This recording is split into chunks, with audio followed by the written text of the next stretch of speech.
I hope you're having a blast this Christmas Eve. This new souped-up sleigh is sure a lot of fun. Yes, Santa, this was the most fun I've ever had on all Christmases ever. A day to remember. Say, Santa, are we done with delivering all the presents to all the good children of the world? All done, and in record time. Where are we off to now, Santa? I hope there's more fun to be had. You got that right, Barnaby. There's a ton more fun to be had. The day's not over yet. We're heading back home to celebrate this Christmas with all our dear friends. Are you saying we're gonna have a party, Santa? That would be so awesome. It's gonna be an amazing Christmas bash. There's gonna be storytellers and dancing and music and sing-alongs.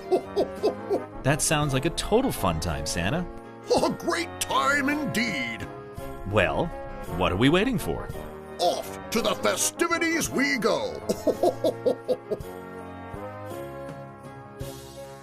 We made it, and the party is in full swing. Swinging and ringing. Hey, look over there. It's my best pal, Jimmy the Gingerbread Man. Oh, he's having a time of his life, dancing away. Merry Christmas, Jimmy, and a Happy New Year.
Whoa, I never knew Jimmy was such a great dancer. Well, check it out, Barnaby. That's our pal, Alfie the Elf, dancing the Merry Macarena. dancing and ringing the new year away. Merry Christmas, Alfie, and a Happy New Year!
What do you know? It's the coolest dancer in the North Pole.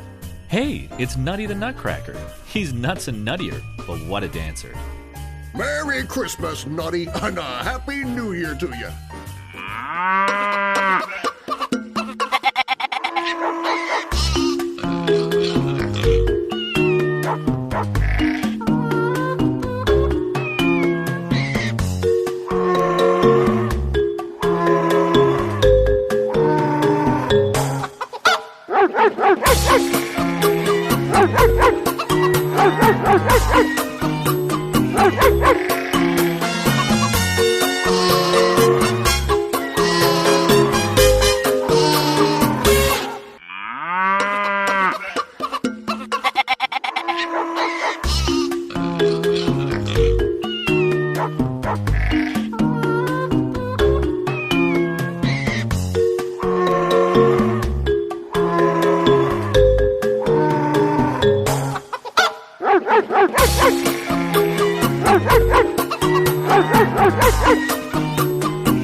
Hey, look over yonder.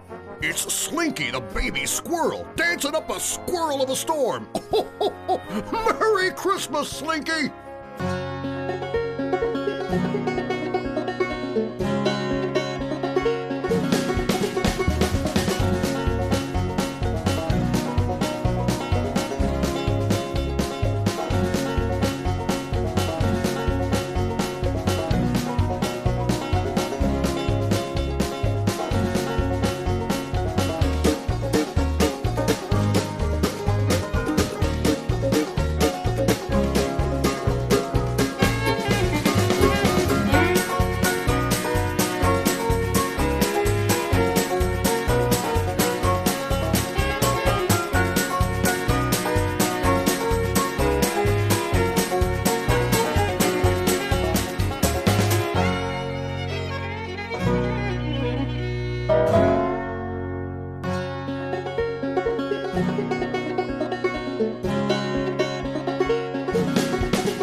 Cute Slinky.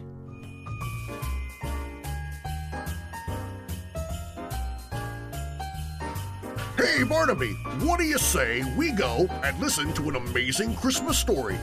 Who will tell us one? I have an idea. Let's go see Horace the horse. He's a great storyteller, and he'll tell us a marvelous Christmas story. Let's go.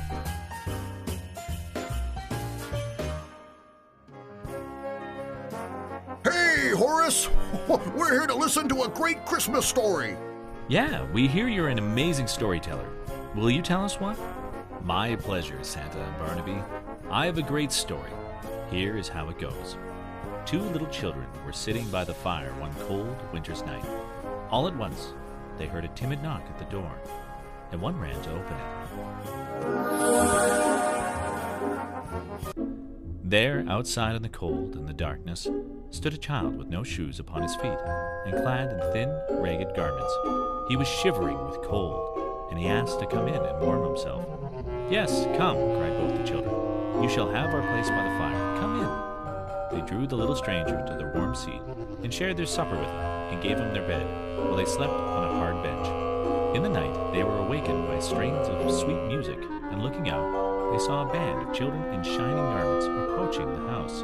They were playing on golden harps, and the air was full of melody. Suddenly the stranger child stood before them, no longer cold and ragged, but clad in silvery light. His soft voice said, "I was cold, and you took me in. I was hungry, and you fed me. I was tired, and you gave me your bed. I am the Christ child, wandering through the world to bring peace and happiness to all good children. As you have given to me, so may this tree every year give rich fruit to you." So saying, he broke a branch from the fir tree that grew near the door, and he planted it into the ground and disappeared. But the branch grew into a great tree, and every year it bore wonderful golden fruit for the kind children. Thank you for that amazing story, Horace. Have a wonderful Christmas. See you next time, Horace. Goodbye.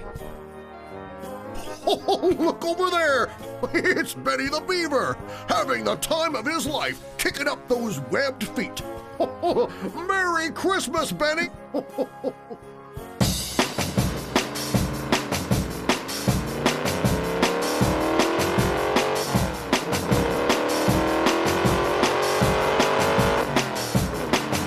I was just sitting up in my tree, in my tree, in my tree. I saw a beautiful face was looking up at me, up at me, up at me. Oh, she had a cute smile, so I asked her name, asked her name, asked her name. No, I got to talking till she felt the sin, and she felt the sin, felt the sin. And every time I see her, I do my thing.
great dancer. I told you he was. Total party animal, if you pardon my pun, Santa.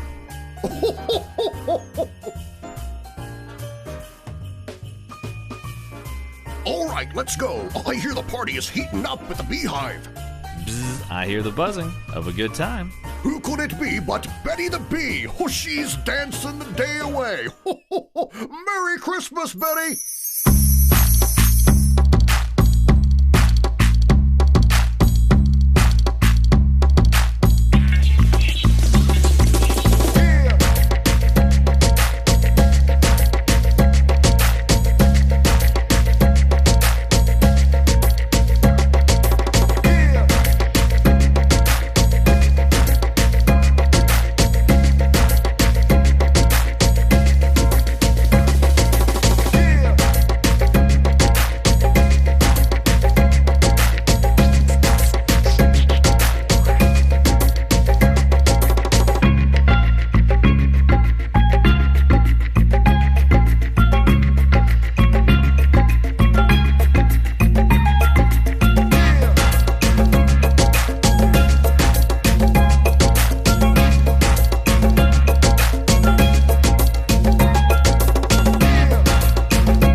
Look, over there, Barnaby.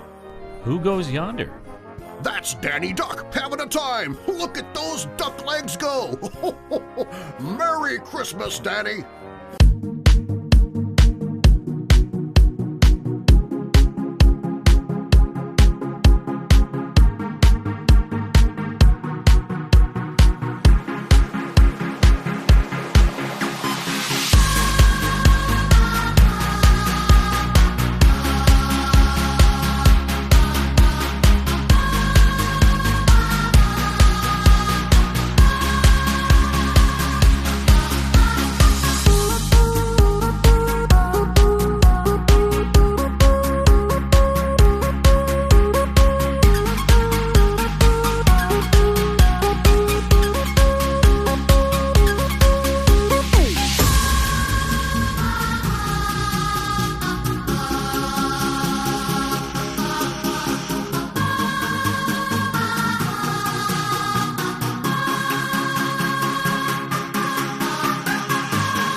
I think I know where the most incredible dancer of all time is performing today. Rudolph the rabbit is stomping those big old bunny feet to a groovy tune. Ho, ho, ho. Merry Christmas, Rudolph.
Say, Barnaby, I'm in the mood for a good Christmas story.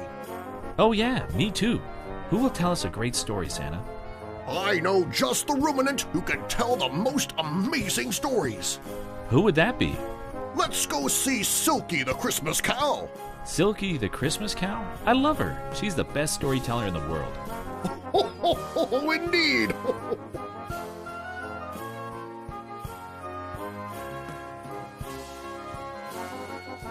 Oh, hey there, Silky. Santa, do I have a story for you? Glad to hear that, Silky. What story will it be? What about one of my favorites? It's called The Three Kings, and it goes like this. 3 kings came riding from far away, Melchior and Gaspar and Balthazar. 3 wise men out of the east were they, and they traveled by night, and they slept by day. For their guide was a beautiful, wonderful star. The star was so beautiful, large, and clear that all the other stars of the sky became a white mist in the atmosphere. And by this they knew that the coming was near of the prince foretold in the prophecy. 3 caskets they bore on their saddle bows, 3 caskets of gold with golden keys. Their robes were of crimson silk, with rows of bells and pomegranates and furbelows. Their turbans like blossoming almond trees. And so the 3 kings rode into the west, through the dusk of the night, over hill and dell. And sometimes they nodded with beard on breast, and sometimes talked, as they paused to rest, with the people they met at some wayside well. Of the child that is born, said Balthazar, good people, I pray you tell us the news. For we in the east have seen his star, and have ridden fast and have ridden far, to find and worship the King of the Jews. And the people answered, you ask in vain. We know of no king but Herod the Great.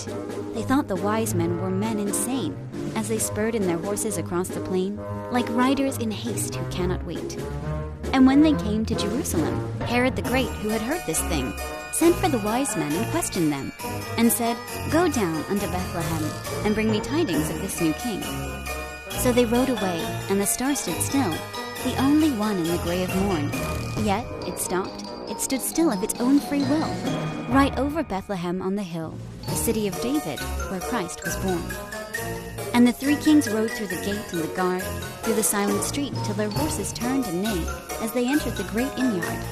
But the windows were closed and the doors were barred, and only a light in the stable burned. And cradled there in the scented hay, in the air made sweet by the breath of kine, the little child in the manger lay, the child that would be king one day of a kingdom not human but divine.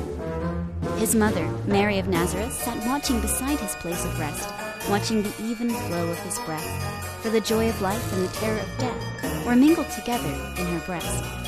They laid their offerings at his feet. The gold was their tribute to a king. The frankincense with its odor sweet was for the priest, the paraclete, the myrrh for the body's burying. And the mother wondered and bowed her head, and sat as still as a statue of stone. Her heart was troubled yet comforted, remembering what the angel had said of an endless reign and of David's throne. Then the kings rode out of the city gate, with a clatter of hoofs in proud array. But they went not back to Herod the Great, for they knew his malice and feared his hate, and returned to their homes by another way.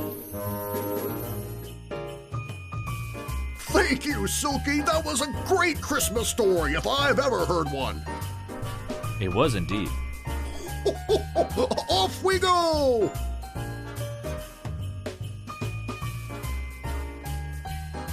Hey, it's Parrot Pete. He knows the way to more to be had. Let's follow him. Fly high, fly low. Parrot Pete, we're right with you.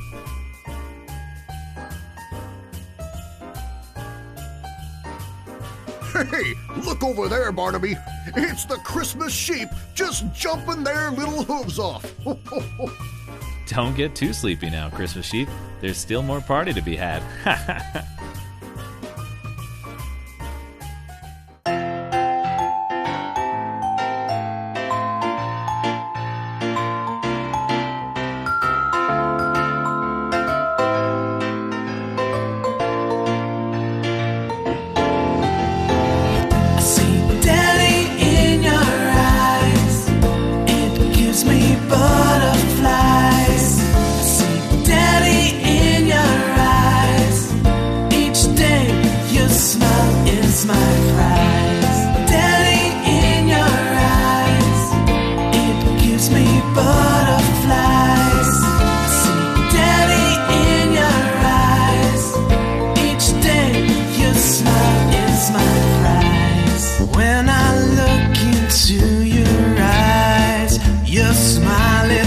Sunrise, you're the apple of Daddy's eye, and I still can't believe it. I hope we are closely knit. I see Daddy in your eyes, it gives me butterflies. I see Daddy in your eyes, each day your smile is my prize. Daddy in your eyes, it gives me butterflies. See Daddy in your eyes, each day your smile is my prize. You came into this world beautiful and like a pearl. I love you more than you'll ever know, and I hope that I can be a parent pro. I see Daddy in your eyes, it gives me butterflies. I see Daddy in your eyes, each day your smile is my prize. Daddy in your eyes, it gives me butterflies. I see Daddy in your eyes, each day your smile is my prize.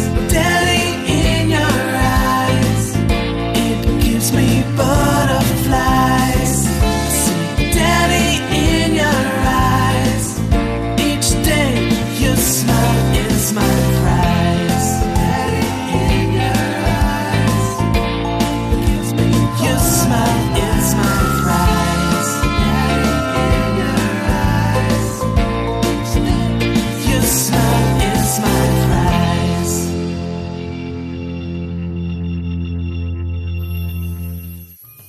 For all the caroling monkeys in the North Pole, that's Chubby the Chimp dancing the Jingle Jungle Dance. Icy Bananas, he's a superstar. Merry Christmas, chubby. Oh, Señor Don Gato was a cat on a high red roof. Don Gato sat. He was there to read a letter, meow, meow, meow. Where the reading left was better, meow, meow, meow. Was a love note for Don Gato. I adore you, wrote the lady cat, who was fluffy, white, and nice and fat. There was not a sweeter kitty, meow, meow, meow, in the country or the city, meow, meow, meow. Now she said she wed Don Gato. Oh, Señor Don Gato jumped with glee. He fell off the roof and broke his knee. Broke his ribs and all his whiskers, meow, meow, meow. And his little solar plexus, meow, meow, meow. Ay, caramba, cried Don Gato. All the doctors take their on the run, just to see if something could be done. And they held a consultation, meow, meow, meow, about how to save the patient, meow, meow, meow. How to save Señor Don Gato. But in spite of everything they tried, poor Señor Don Gato often died. Now it wasn't very scary, meow, meow, meow, going to the cemetery, meow, meow, meow, for the ending of Don Gato. As the funeral passed the market square, such a smell of fish was in the air. Though the burial was plated, meow, meow, meow, he became reanimated, meow, meow, meow. He came back to life, Don Gato. That's the story of Don Gato.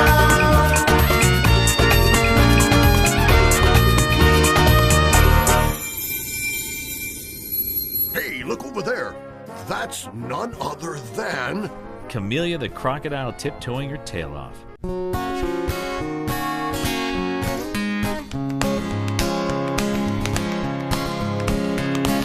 Sing a song of sixpence, a pocket full of rye, 4 and 20 blackbirds baked in a pie. When the pie was opened, the birds began to sing. Wasn't that a tasty dish to set before the king? The king was in his counting house, counting all his money. The queen was in the parlor, eating bread and honey. The maid was in the courtyard, hanging out the clothes. Along came a blackbird and pecked off her nose. Oh no.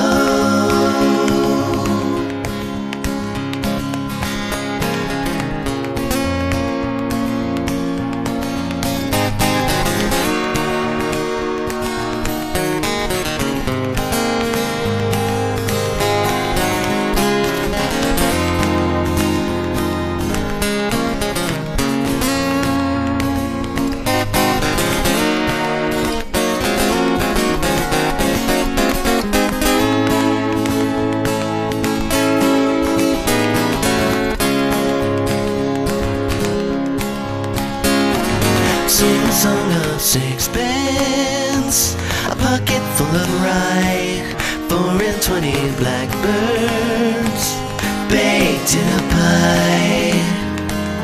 When the pie was opened, the birds began to sing. Wasn't that a tasty dish to set before the king?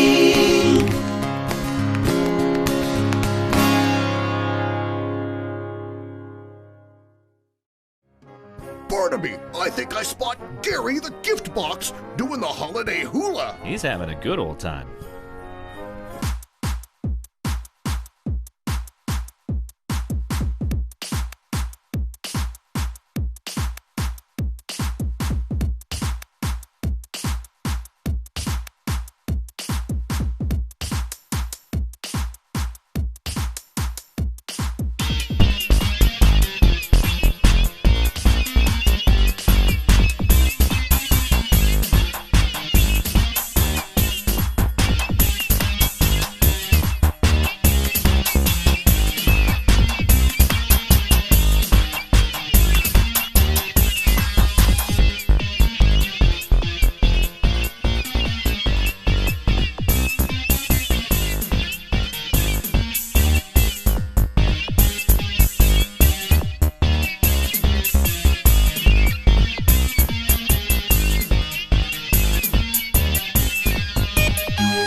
Say, Barnaby, you know what I'm in the mood for? What? Santa? A grand old Christmas story to get me in the holiday mood. Me too. Who will tell us one? What about our dear pal, Frosty the Donkey, who lives by the old Bubbling Mill Creek? That's a great idea, Santa. He's the awesomest storyteller ever. Whoa, let's go!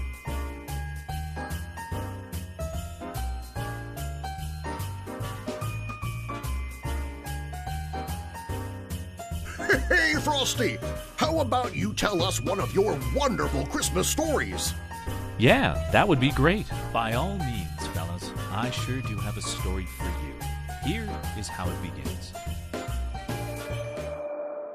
Piccola lived in Italy, where the oranges grow, and where all the year the sun shines warm and bright. I suppose you think Piccola a very strange name for a little girl, but in her country it was not strange at all, and her mother thought it the sweetest name a little girl ever had. Piccola had no kind father, no big brother or sister, and no sweet baby to play with and love. She and her mother lived all alone in an old stone house that looked on a dark, narrow street. They were very poor, and the mother was away from home almost every day, washing clothes and scrubbing floors, and working hard to earn money for her little girl and herself. So you see, Piccola was alone a great deal of the time, and if she had not been a very happy, contented little child, I hardly know what she would have done. She had no playthings except a heap of stones in the backyard that she used for building houses, and a very old, very ragged doll that her mother had found in the street one day. But there was a small round hole in the stone wall at the back of her yard, and her greatest pleasure was to look through that into her neighbor's garden. When she stood on a stone and put her eyes close to the hole, she could see the green grass in the garden, and smell the sweet flowers, and even hear the water splashing into the fountain. She had never seen anyone walking in the garden, for it belonged to an old gentleman who did not care about grass and flowers. One day in the autumn, her mother told her that the old gentleman had gone away and had rented his house to a family of little American children who had come with their sick mother to spend the winter in Italy. After this, Piccola was never lonely, for all day long the children ran and played and danced and sang in the garden. It was several weeks before they saw her at all, and I'm not sure they ever would have done so, but one day their kitten ran away. And in chasing her, they came close to the wall and saw Piccola's black eyes looking through the hole in the stones. They were a little frightened at first. It did not speak to her, but the next day she was there again, and Rose, the oldest girl, went up to the wall and talked to her a little while. When the children found that she had no one to play with and was very lonely, they talked to her every day and often brought her fruits and candies and passed them through the hole in the wall. One day they even pushed the kitten through, but the hole was hardly large enough for her, and she mewed and scratched and was very much frightened. After that, the little boy said he would ask his father if the hole might not be made larger, and then Piccola could come in and play with them. The father had found out that Piccola's mother was a good woman, and that the little girl herself was sweet and kind, so that he was very glad to have some of the stones broken away and an opening made for Piccola to come in. How excited she was, and how glad the children were when she first stepped into the garden. She wore her best dress, a long, bright-colored woolen skirt, and a white waist round her neck with a string of beads, and on her feet were little wooden shoes. It would seem very strange to us, would it not, to wear wooden shoes? But Piccola and her mother had never worn anything else, and never had any money to buy socks. Piccola almost always ran about barefooted, like the kittens and the chickens and the little ducks. What a good time they had that day, and how glad Piccola's mother was that her little girl could have such a pleasant, safe place to play in while she was away at work. By and by, December came, and the little Americans began to talk about Christmas. One day, when Piccola's curly head and bright eyes came peeping through the hole in the wall, and they ran to her and helped her in, and as they did so, they all asked her at once what she thought she would have for a Christmas present. "A Christmas present?" said Piccola. "Why, what is that?" The children looked surprised at this, and Rose said, rather gravely, "Dear Piccola, don't you know what Christmas is?" Oh yes, Piccola knew it was the happy day when the baby Christ was born, and she had been to church on that day and heard the beautiful singing, and had seen the picture of the babe lying in the manger, with cattle and sheep sleeping around about. Oh yes, she knew all that very well, but what was a Christmas present? Then the children began to laugh and to answer her all together. There was such a clatter of tongues that she could hear only a few of the words now and then, such as chimney, Santa Claus, stockings, reindeer, Christmas Eve, candies, and toys. Piccola put her hands over her ears and said, "Oh, I can't understand one word. You tell me, Rose." Then Rose told her all about jolly St. Claus, with his red cheeks and white beard and fur coat, and about his reindeer and sleigh full of toys. "Every Christmas Eve," said Rose, "he comes down the chimney and fills the stockings of all the good children. So, Piccola, you hang up your stocking, and who knows what a beautiful Christmas present you will find when morning comes." Of course, Piccola thought this was a delightful plan, and was very pleased to hear about it. Then all the children told her of every Christmas Eve they could remember, and of the presents they had had, so that she went home thinking of nothing but dolls and hoops and balls and ribbons and marbles and wagons and kites. She told her mother about Santa Claus, and her mother seemed to think that perhaps he did not know there was any little girl in that house, and very likely he would not come at all. But Piccola felt very sure Santa Claus would remember her, for her little friends had promised to send a letter up the chimney to remind him. Christmas Eve came at last. Piccola's mother hurried home from her work. They had their little supper of soup and bread, and soon it was bedtime. Time to get ready for Santa Claus. But oh, Piccola remembered that for the first time that the children had told her she must hang up her stocking, and she hadn't any, and neither had her mother. How sad it was. Now Santa Claus would come and perhaps be angry because he couldn't find any place to put the present. The poor little girl stood by the fireplace, and the big tears began to run down her cheeks. Just then, her mother called to her, "Hurry, Piccola, come to bed." What should she do? But she stopped crying and tried to think. And in a moment she remembered her wooden shoes and ran off to get one of them. She put it close to the chimney and said to herself, "Surely Santa Claus will know what it's there for. He will know I haven't any stockings." So I gave him the shoe instead. Then she went off happily to her bed, and was asleep almost as soon as she had nestled close to her mother's side. The sun had only just begun to shine next morning when Piccola woke. With one jump, she was out of the floor and running toward the chimney. The wooden shoe was lying where she had left it, but you could never guess what was in it. Piccola had not meant to wake her mother, but this surprise was more than any little girl could bear and yet be quiet. So she danced to the bed with the shoe in her hand, calling, "Mother, mother, look, look! See the present Santa Claus brought me." Her mother raised her head and looked into the shoe. "Why, Piccola," she said, "a little chimney swallow nestled in your shoe. What a good Santa Claus to bring you a bird." "Good Santa Claus, dear Santa Claus," cried Piccola, and she kissed her mother and kissed the bird and kissed the shoe, and even threw kisses up the chimney. She was so happy. When the birdling was taken out of the shoe, they found that he did not try to fly, only to hop about the room. And as they looked closer, they could see that one of his wings was hurt a little. But the mother bound it up carefully, so that it did not seem to pain him. And he was so gentle that he took a drink of water from a cup, and even ate crumbs and seeds out of Piccola's hands. She was a proud little girl when she took her Christmas present to show the children in the garden. They had had a great many gifts: dolls that could say Mama, bright picture books, trains of cars, toy pianos, but not one of their playthings was alive, like Piccola's birdling. They were as pleased as she, and Rose hunted about the house until she found a large wicker cage that belonged to a blackbird she once had. She gave the cage to Piccola, and the swallow seemed to make herself quite at home in it at once, and sat on the perch winking his bright eyes at the children. Rose had saved a bag of candies for Piccola, and then she went home at last, with the cage and her dear swallow safely inside it. I'm sure there was not a happier little girl in the whole country of Italy. Oh, that was a great story, Frosty. Yeah, a lovely story. See you next time, Frosty. Have a Merry Christmas. Hey, look over there. Willie's having an icy ball. Merry Christmas, Willie, and a Happy New Year.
Gary the Frog is kicking up those long legs in a holiday jig.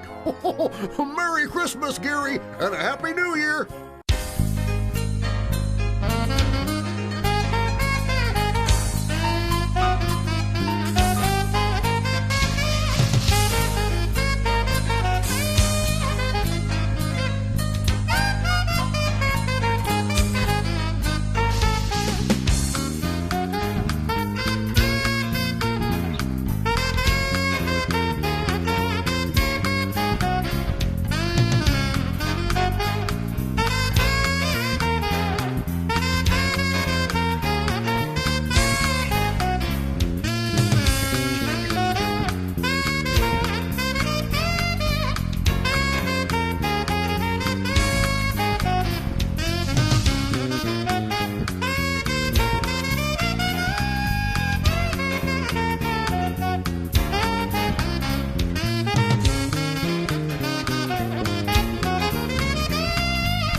Barnaby, do my squinty eyes betray me, or is that a whole troop of dancing gingerbread men?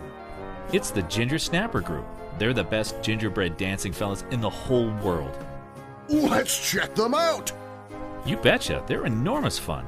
Merry Christmas, Ginger Snappers, and a Happy New Year to you!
what do I see yonder in the snowy woods?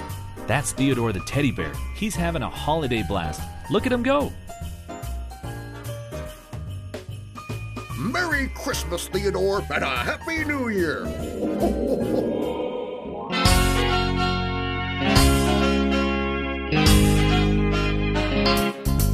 He's got the whole world in his hands. He's got the whole wide world in his hands. He's got the whole world in his hands. He's got the whole world in his hands.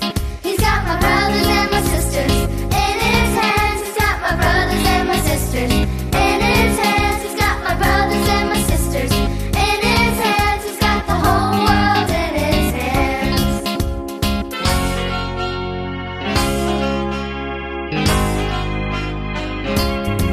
He's got the sun and the moon in his hands. He's got the sun and the moon in his hands. He's got the sun and the moon in his hands. He's got the whole world in his hands. He's got the wind and the rain in his hands. He's got the wind and the rain in his hands. He's got the wind and the rain in his hands. He's got the whole world in his hands.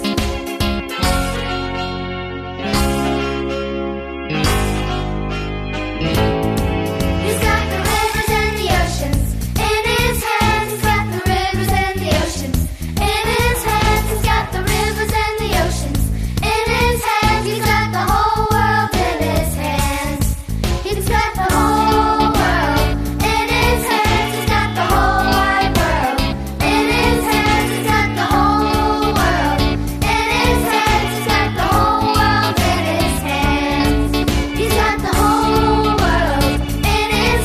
He's got the whole world in his hands. He's got the whole world in his hands. He's got the whole world in his hands. Say, Barnaby, all this partying just makes me want to let my beard down and kick up a dance storm with these snow boots. What are you waiting for, Santa? This is, after all, your holiday. You should be partying with the best. North Pole, here I come. I'll show you what Christmas dancing is all about.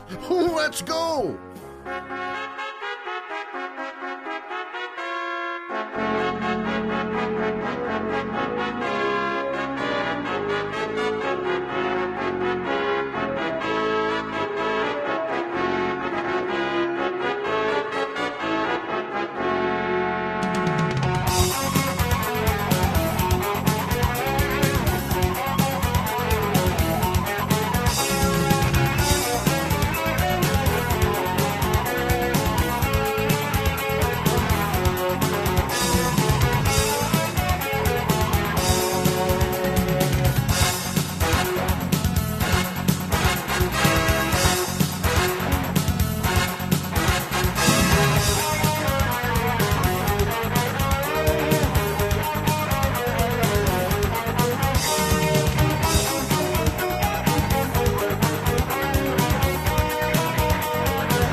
This has been the best Christmas ever.